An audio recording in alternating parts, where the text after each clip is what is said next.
O que é o universo? Tempo e espaço, movimento e energia, força e gravidade. Partículas, seres animados e inanimados, mundos, sonhos e estrelas, nascem, vivem e morrem. Mas afinal, qual a real compreensão que nós temos do universo? Os primeiros ensinamentos vieram do céu, revelando a vida. A observação do céu ensinou ao homem primitivo o poder da lua sobre as marés. Ensinou o momento certo de plantar e colher.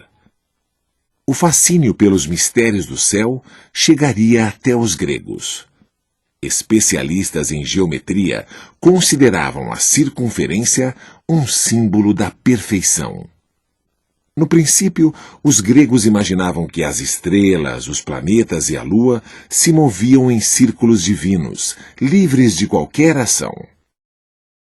Até que em 140 d.C., um astrônomo grego chamado Cláudio Ptolomeu encontrou um meio de entender o estranho comportamento dos astros e ainda prever a posição dos planetas no céu.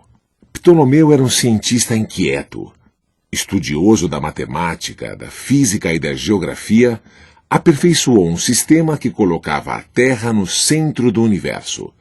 O Sol e todos os planetas giravam em torno dela. O sistema recebeu o nome de geocêntrico. O sistema de Ptolomeu admitia que cada esfera planetária descrevia uma pequena órbita circular, cujo centro descrevia outra órbita maior em torno da Terra. Essas pequenas órbitas circulares, ou pequenos ciclos, foram chamados de epiciclos. Esse modelo explicava o aparente movimento retrógrado dos planetas quando avançam e depois recuam suas trajetórias no céu. Embora basicamente errado, ele foi um sucesso porque permitia previsões que se confirmavam na orientação das grandes navegações.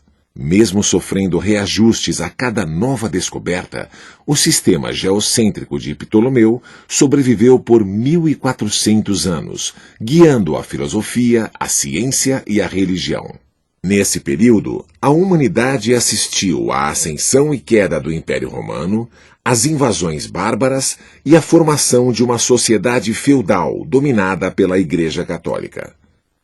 Até que no século XVI, em pleno renascimento cultural na Europa, as ideias de um padre nascido na Polônia iriam revolucionar a astronomia e incomodar a própria Igreja Católica.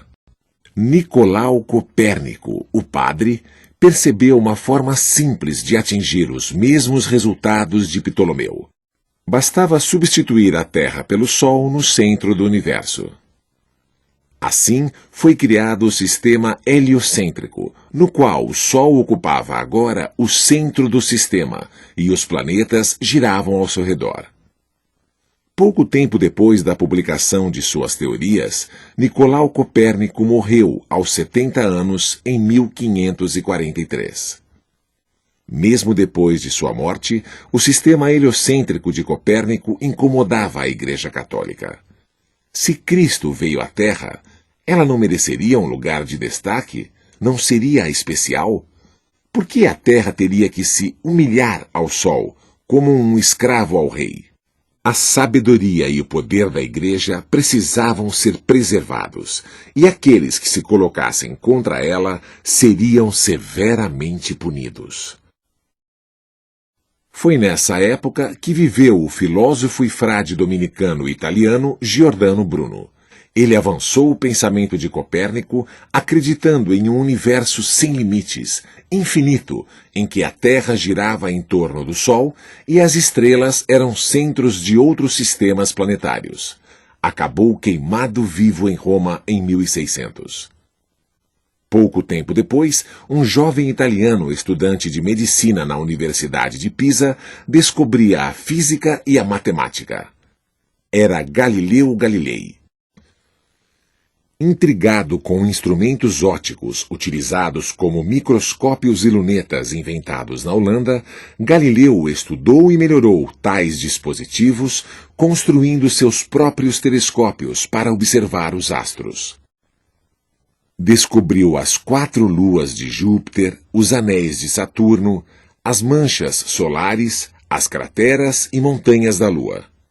Percebeu que o sistema heliocêntrico estava correto e concluiu que os corpos celestes não eram tão perfeitos e divinos como a Igreja afirmava. Julgado pelos tribunais da Inquisição, Galileu renegou suas ideias a respeito do movimento da Terra e acabou escapando da morte. Condenado à prisão perpétua, ao deixar o tribunal, afirmou "Eppur si muove", que em latim significa "e contudo ela se move". Na mesma época, na Alemanha, o matemático Johannes Kepler tem acesso às anotações do astrônomo dinamarquês Tycho Brahe. Surgem então as 3 leis que regem o movimento dos planetas e de outros corpos celestes. Dedicado às observações acerca dos movimentos de Marte e aos trabalhos de Brahe, Kepler concluiu que os movimentos dos astros são elípticos e não circulares como se imaginava. A primeira lei, ou lei das órbitas, diz que todo planeta descreve uma órbita elíptica com o Sol em um dos focos. Já a segunda lei, ou lei das áreas, diz que a linha que vai do Sol até qualquer planeta varre áreas iguais em intervalos de tempos iguais. Observem.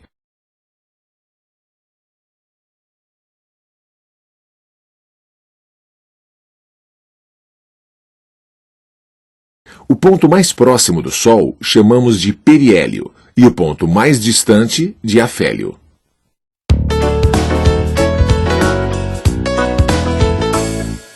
A terceira e última lei de Kepler, ou lei dos períodos, diz que a razão entre o quadrado do período de um planeta e o cubo da sua distância média ao Sol é sempre constante, qualquer que seja o planeta.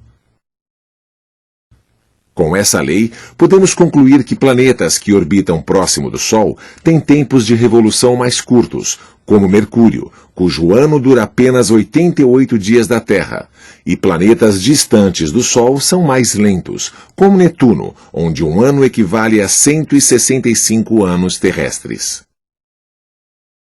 Já no final do século XVII, na Inglaterra, Isaac Newton reúne em uma só lei matemática as descobertas de Kepler e Galileu e enuncia a lei da gravitação universal. Era a fórmula para o entendimento do cosmo, que deixava de ser puro e divino e ganhava a dimensão das coisas terrenas, naturais, uma extensão da própria Terra. Segundo Newton, as partículas sempre se atraem com uma força que depende diretamente do produto das massas e inversamente do quadrado da distância que as separa. Ou seja, quanto maior a massa dos objetos e mais perto estiverem, maior a força entre eles. Essa atração garante estabilidade e evolução ao universo, sendo a força gravitacional a causa da movimentação dos planetas. Mas não seria apenas isso, concluiu o cientista Albert Einstein já na primeira parte do século XX. Ganhador do Prêmio Nobel de Física e pai de uma das maiores construções intelectuais da humanidade, Einstein destacou uma nova causa para o movimento dos planetas: a deformação do próprio espaço-tempo. Nós conhecemos a primeira lei de Newton, ou princípio da inércia. Livres, os corpos seguem em velocidade constante e em linha reta.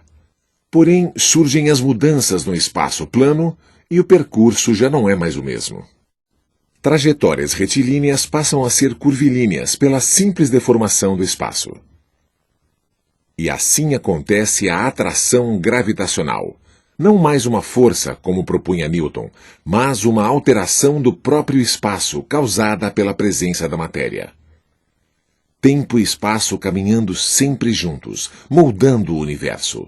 Essa foi uma das grandes sacadas de Einstein.